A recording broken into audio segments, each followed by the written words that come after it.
Olá, você que acompanha o site Notícias Agrícolas, estamos de volta aqui com as nossas entrevistas ao longo do dia, repercutindo os principais mercados. Agora a gente vai falar sobre o mercado de cacau. O mercado de cacau hoje está apresentando um cenário que faz aí um tempo que a gente não vê, hein, pessoal? Um cenário de preços abaixo de 10 mil dólares a tonelada. Será que é a demanda que está sumindo? Vendo aqui os preços futuros, aparentemente alguma coisa está acontecendo nesse sentido. Mas para explicar um pouco melhor o mercado, estou aqui com o Rafael Machado Borges, lá da Stonex. Rafael, seja bem-vindo aqui ao Notícias Agrícolas. Obrigado, Erickson. Muito boa tarde. Muito bom falar com vocês aqui sobre o mercado. Acho que a gente tem muita coisa para falar. Acho que desde a última vez que eu vim aqui, muita coisa aconteceu. Mas a gente, em termos comparativos, a gente ainda está relativamente próximo da máxima histórica. Eu só queria entender, Rafael, para a gente começar, porque se a gente for ver, não faz tanto tempo assim, um pouco mais de um mês ali, finalzinho de dezembro, a gente bate aquele pico em quase 13 mil dólares a tonelada. De lá para cá, o mercado foi dando uma oscilada, se manteve ali no 12, depois foi para o 11 e de repente despencou. Despencou para 9.900, a gente vê esse cenário de agora. O que explica esse movimento? Bom, Erickson, acho legal a gente trazer um pouco mais do cenário que a gente está notando hoje, uma queda de mais de 5% hoje, especificamente. Acho que a gente pode falar um pouco mais do curto prazo e conectar um pouco com o que a gente vê de mudança de fundamentos mais para a safra 24-25 como um todo.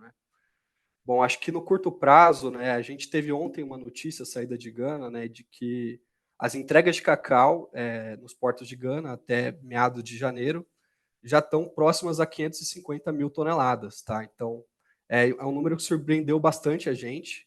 Gana é um país que a gente não tem muita informação, tá? Então, eles soltam esporadicamente acompanhamento de safra. O último tinha saído ali por volta de novembro, se eu não me engano, e mostrava uma safra realmente que parecia estar se desenvolvendo bem, mas a gente ainda não tinha uma figura completa de como estaria acontecendo a safra. A estimativa do Cocobod, que é o principal órgão de Gana, ela está ali próxima dos 650 mil toneladas, tá? Que seria um número mais próximo um pouco da média dos últimos anos, tá? Algo mais próximo dos 650, 700 mil toneladas. Vale lembrar que na safra 23-24 a gente viu uma produção de 450 mil toneladas, que é uma coisa muito atípica. Gana é um país que já chegou a produzir mais de 1 milhão de toneladas de cacau. Então, realmente foi uma queda muito expressiva na safra 23-24. A gente realmente esperava uma recuperação na safra 24-25. Na Stonex, nosso número estava um pouco mais próximo, um pouco mais abaixo de 600 mil toneladas. Mas, ao que tudo indica, esse acompanhamento que foi divulgado ontem, é possível que a gente chegue até mesmo próximo das 700 mil toneladas, tá? Já que até janeiro a gente já tem 550 mil toneladas, junto com a safra intermediária a gente pode ver um cenário mais surpreendente, tá? Então, acho que pelo lado de curto prazo, o principal fundamento é esse, a gente teve esse resultado mais favorável para a oferta em Gana, que é um país que, se você comparar com a Costa do Marfim, que é o principal produtor, eles tiveram chuvas mais abundantes ao longo de 2024. Em alguns momentos, a gente teve até excessos de chuvas, que foi algo que preocupou bastante a gente ali por volta de outubro, mas, ao que tudo indica, o acompanhamento da safra está bom. Os relatos eles ainda mostram que a safra intermediária não deve ser próxima da média histórica, ainda deve ser algo mais em cenário de crise, mas a expectativa ela é favorável. Para o cenário como um todo, acho que trazendo agora, conectando com o saldo global, a gente na Stonex a gente faz uma estimativa trimestral de saldo global de cacau, e nessa nossa última revisão de janeiro, a gente trouxe um cenário um pouco mais pessimista. Tá? Então, apesar da gente estar vendo o preço caindo, pelo lado da demanda, a gente já esperava que a demanda fosse cair, é natural com o aumento de preços, toda essa tendência que a gente vê de substituição dos produtos do cacau, mas a demanda não tem caído como esperado. Então, realmente, os números trimestrais que a gente tem de moagem de cacau nas principais regiões, então, são 5 principais regiões que a gente tem: Costa do Marfim, Brasil, América do Norte, a Ásia e Europa, né, que é a principal região. Esses números eles têm mostrado um cenário meio misto, né, em que a demanda em algumas regiões cai, mas em outras aumenta. Então, de maneira geral, a gente vê uma queda de 2% na demanda para a safra 24/25. Né? Na nossa última estimativa, a gente via uma queda que podia chegar a 3%. Tá? Então, sim, a demanda tende a cair com aumento de preços, mas o que a gente tem percebido muito, Erickson, é que a demanda para o cacau ela tende a não ser tão responsiva a esses aumentos de preços, ou seja, ela não tem uma elasticidade tão elevada com relação ao preço, mas ela é bastante responsiva ao nível de atividade econômica. Então, como a gente tem visto o nível global de atividade econômica bastante favorável, né? As estimativas aí botam mais de 3% de crescimento do PIB, né, para 2025, a visão ela não é tão negativa pelo lado da oferta. Até porque quando a gente vai olhar o impacto do preço do cacau nos produtos finais, a gente vê que em muitos casos o preço do cacau em si ele compõe ali por volta de 10% do preço total do produto final. Então, a demanda ela tem se mostrado mais resiliente do que a gente tem esperado. Né? Pelo lado da oferta, é possível que a gente tenha essa surpresa positiva pelo lado de Gana, como eu mencionei. Pelo outro lado, a Costa do Marfim, ela começou muito bem, mas ela tem vindo com uns relatos bem negativos, né, principalmente para a safra intermediária. Ali em outubro, a gente teve relatos de pessoas que fazem crop tour, né, no oeste africano, né, que realmente vão nas fazendas, contam o número de brotos de cacau nas árvores, e eles têm relatado que por conta desse clima mais seco, esse número de brotos de cacau nas árvores seria o pior em mais de 10 anos. Tá? Então, até o momento a gente tem por volta de 1.300.000 toneladas de cacau, tá? na Costa do Marfim. A nossa expectativa na Stonex é de 1.950.000, mas é possível que a gente fique ali perto do 1.900.000, algo um pouco abaixo, né? O que seria um pouco compensado pelo que a gente vê em Gana. Né? Em termos gerais, o nosso balanço permanece ali perto de 40.000 toneladas de cacau, tá? De superávit para 2024-25, o que ainda é um cenário que tende a ver os preços caindo, mas ainda é um cenário que, vindo de, como a gente já sabe, né, de 3 sequências de déficit global de cacau, ainda é um cenário que dá muita margem para o preço ficar extremamente volátil. Então, por vezes cair significativamente, aumentar quando existe alguma notícia mais pessimista. Então, 2025 ainda deve ser um ano assim no fio da navalha, como a gente viu aí o 2024. Acho que é muito importante já essa sua primeira fala, acho que ela já traz um panorama bem interessante, Rafael, porque ao longo do ano passado a gente viu muitos momentos acontecendo, né, nesse mercado, a gente viu o Gana tendo que suspender embarques, isso trouxe uma grande volatilidade, principalmente lá em Nova York, né, muita instabilidade técnica, principalmente acontecendo ali. O ano foi correndo, foi se estabilizando, chegou ali em dezembro, bateu esses 13 mil dólares. E aí quando você comenta, por exemplo, a gente tem um mix de informações entre informações altistas e baixistas. Parte dessas informações é devido ao clima, né, principalmente, e as doenças que acontecem lá na África, que traziam essas informações desencontradas. Até poeira até poeira do deserto do Saara teve um momento que influenciou, trouxe essas questões de será que vai ter, o cacau novo vai conseguir crescer, porque está muito calor, estava vindo poeira do deserto, enfim. Aí agora a gente tem esse novo momento do mercado, agora realmente parando, entendendo como estamos de demanda e como estamos de oferta. 2025 promete essa instabilidade, como você comentou, mas se a gente olhar friamente os números, esses números a futuro, todos abaixo dos 10 mil dólares, essa tendência baixista, que isso sinaliza? É um mercado um pouco mais pé no chão, digamos assim, depois de tanta volatilidade, essa questão de vamos entender a oferta e a demanda de fato, é um momento de dar uma esfriada na panela aí? Bom, acho que o que você falou é muito o que tem ditado o mercado, tá, Erickson? Essas notícias misturadas, às vezes que não tem tanto, não vou dizer embasamento, mas que não tem tanta pesquisa por trás, às vezes muitos boatos, né, que a gente vê, é uma coisa comum no mercado de commodities, tá? Esse tipo de notícia repercutir. Então, na falta de tanto definição sobre o que deve acontecer, essas notícias ficam amplificadas. Né? Acho que a sua pergunta foi, perdão, desculpa, Erickson. Se a gente ainda deve ver um cenário volátil para Mais frio, 2025. assim, porque a gente vê no mercado futuro essa tendência mais baixista. Hoje, pelo menos, a gente vê muito essa tendência mais baixista nos mercados futuros repercutindo muito negativamente. A gente está com o março abaixo de 10 mil dólares, o maio, o julho, ou seja, você não vê aquela questão que você via antigamente, um mercado muito ativo olhando para o futuro. Você vê essa realmente, olhando friamente os números, uma panela mais fria, né? Um mercado mais pé no chão, assim, tentando realmente entender essa questão de oferta e demanda. Acho que é esse o humor do mercado atualmente. Perfeito. Como você disse, assim, a gente teve muita volatilidade.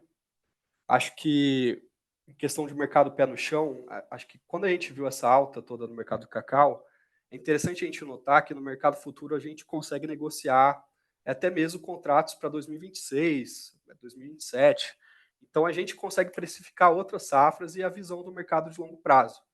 Né? Durante toda essa alta do cacau, uma coisa interessante a gente notar, Erickson, é que a alta se concentrou muito nos contratos mais imediatos. Então, sempre se concentrou muito nos contratos de curto prazo. Então, quando a gente olha o cenário agora, realmente a gente tem visto uma tendência de queda, mas o que a gente viu é que, de certa maneira, o mercado ele tem precificado, sim, um cenário um pouco mais alto no longo prazo. Então, o que eu quero dizer com isso? Né? Antes a gente via uma alta muito expressiva, então, tipo, a gente superou os 12 mil dólares por tonelada, como você mencionou, né? Até mesmo em abril de 2024 a gente já chegou muito próximo desse nível. Mas até então esse aumento ele era concentrado ali até 6 meses. No longo prazo a gente via de preços bem mais próximos do, vamos dizer, normal do setor, né? Vale a gente mencionar, né, que o preço do cacau, historicamente, ele fica ali por volta de 2, 3 mil dólares por tonelada. Né? Historicamente, esse foi um patamar que o setor viu por muito tempo. Então, eu acho que, de certa maneira, sim, a gente vê o mercado se acomodando, a gente vê as telas mais longas precificando um pouco dessa mudança de paradigma que a gente viveu depois dessa quebra da safra 23-24. E acho que tentando entender mais qual que é o cenário no longo prazo, porque realmente é uma mudança estrutural no setor. O preço mais do que triplicou em 2024. Então, a grande dúvida, né, de quem acompanha esse mercado é se realmente no longo prazo, daqui a 5 anos, daqui a 10 anos, a gente ainda deve ver os preços ficando nesse patamar que a gente vê agora de 10 mil dólares por tonelada, que se a gente comparar com alguns meses atrás, é uma queda, mas historicamente ainda é um patamar muito elevado. Né? Então, acho que a principal coisa que a gente vai estar analisando agora, no curto prazo, vai ser realmente os números da safra intermediária, com destaque para a Costa do Marfim. Tá? Foi muito ventilado esse questionamento sobre a Costa do Marfim, de que realmente a safra intermediária lá seria muito ruim, mas é algo que, caso venham números acima, é possível que a gente veja uma queda para os preços, né, aí um pouco mais acentuada.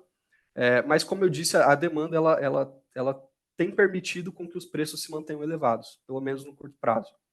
Tá? Então, eu acho que 2025 deve ser um ano acho que de fundamentos talvez um pouco mais consolidados, né? O mercado já entendeu essa mudança que ocorreu no setor, já tem entendido o que é começado a ter uma ideia melhor do que é essa nova fase para o mercado de cacau, né, mas ainda com muita incerteza, né? Acho que o mercado de commodity como um todo, né, quando a gente chega em relações, a gente analisa muito um indicador que é a relação entre o estoque e a demanda, né? E quando esse indicador fica muito baixo, é natural que a gente tenha muita volatilidade, muita incerteza no mercado, notícias que são muito amplificadas. Então, eu acho que a gente vai aos poucos reconstruindo a relação entre o estoque e a demanda, conforme nós vamos tendo mais superávites, né?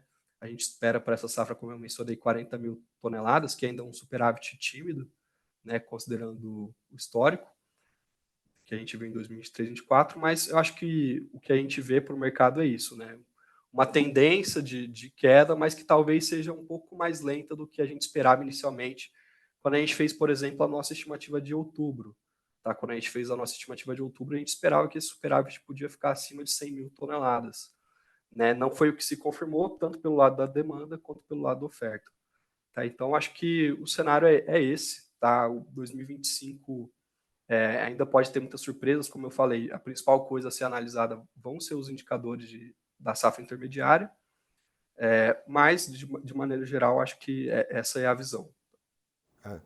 Acho que aqui vale trazer também, para quem está nos acompanhando, que existem dois termos de mercado, que é o suporte e a resistência, que é um pouco isso que o Rafael está explicando. Durante muito tempo, a gente teve esse suporte dos 10 mil dólares, por isso que a gente está batendo tanto nessa tecla, e a gente teve essa resistência ali nos 12, 13 mil dólares, porque aí começa a ficar, principalmente para o consumidor, para as indústrias, enfim, para toda essa parte intermediária da indústria, da cadeia, né, seja de qualquer commodity, isso acontece, começa a ficar muito caro, começa a ficar muito inviável, e aí a gente traz esse termo, a indústria realmente cria, ou o consumidor realmente cria uma resistência em comprar um determinado produto, uma determinada commodity que esteja com esse preço muito volátil, muito lá em cima. E o suporte é o contrário, o suporte é aquele preço que dá aquela... quando os ânimos vão se acalmando, a commodity ela vai encontrando cada vez mais ali um suporte, até então estava ali nos 10 mil, e quando você baixa, vem embaixo desse suporte, você tem que realmente ter um entendimento desse cenário. E eu estou dando esse contexto, Rafael, porque a gente está com uma missão brasileira lá na África, realmente entendendo, criando mais laços entre os países produtores de cacau. A gente vê essa questão realmente amadurecendo, né? O mercado do cacau, principalmente aqui no Brasil, né? Como a gente opera pouco no mercado internacional, às vezes essas questões de suporte e resistência sejam muito novidade, né? Para os produtores de cacau aqui no Brasil. Então, quando a gente vê o nosso país atuando em missões internacionais, criando laços, né, criando esses vínculos e entendendo de fato como que o mercado responde a um suporte, a uma resistência, a gente vê um mercado de cacau brasileiro cada vez mais maduro nessas questões?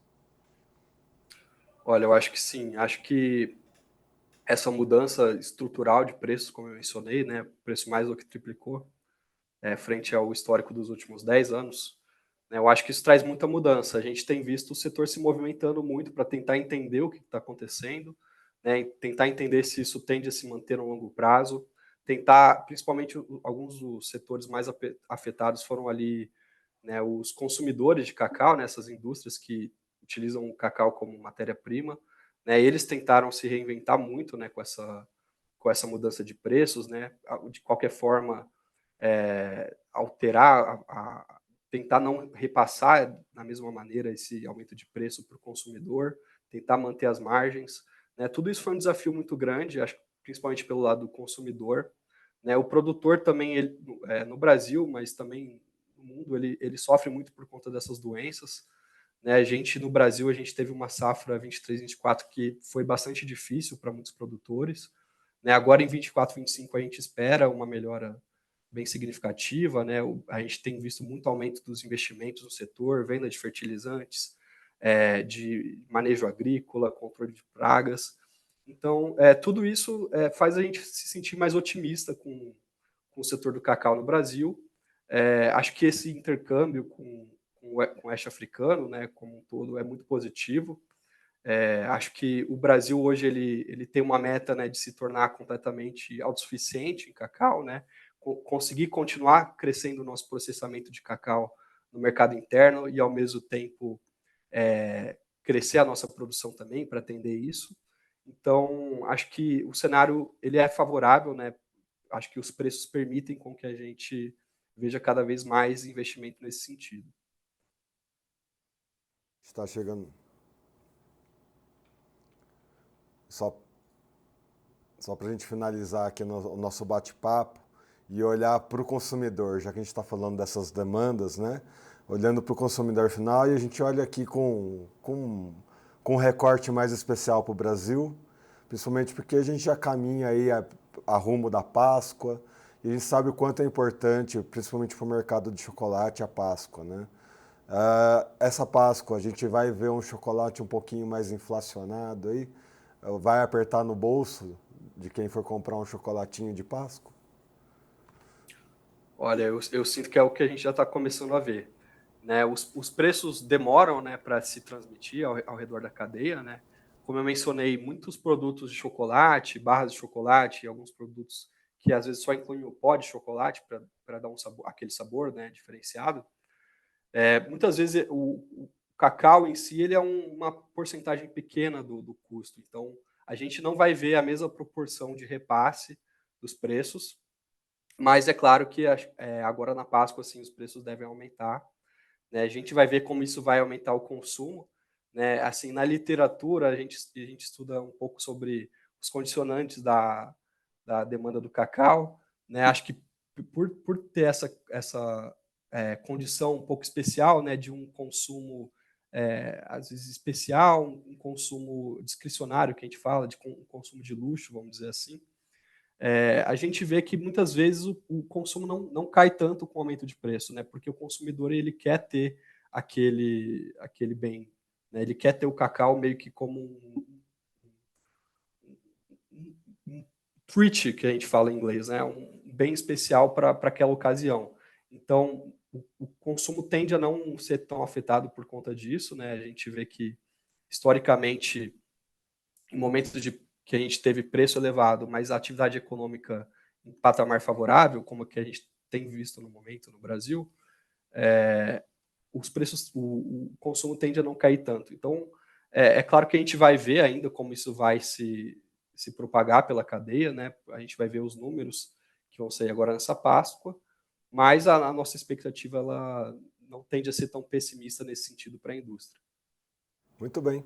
Rafael, muito obrigado pelas suas informações. Seja sempre bem-vindo aqui ao Notícias Agrícolas. Perfeito. Obrigado, Erickson. Tchau, tchau. Até mais.